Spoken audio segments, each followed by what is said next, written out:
Aujourd'hui, je vous révèle la durée du deuil. Mais notre cerveau rationnel n'aimera pas ma réponse.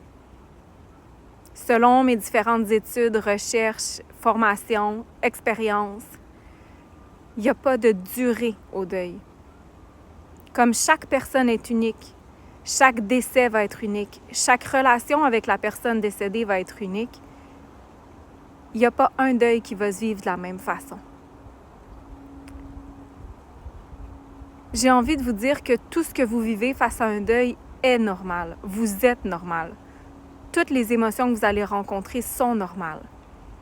Certaines personnes vont se plaire à vous dire « Ah, la première année sera la pire ». Peut-être que oui, peut-être que non. Peut-être qu'au bout de 3 mois, vous allez voir que vous sentez que vous vous en remettez, que vous avez un regain d'énergie, que vous pleurez de moins en moins. Et là, boum, tout d'un coup, une journée, il y a une tempête qui vous frappe. Vous pensiez que c'était terminé, puis ça ne l'est pas. C'est aussi ça que je veux vous transmettre, c'est qu'il n'y a pas de fin nécessairement à un deuil. On apprend à vivre sans la présence de l'autre et cette absence-là, la douleur face à cette absence-là va s'apaiser au fil du temps. Mais il n'y a pas de durée en particulier. J'aime comparer le deuil un peu à une cicatrice. Quand on se blesse, parfois on saigne abondamment, parfois pas. Parfois c'est une petite plaie, parfois c'est une grosse plaie. Parfois la plaie va s'infecter, parfois elle va guérir super bien. Parfois notre cicatrice va laisser des traces plus importantes, d'autres fois moins de traces.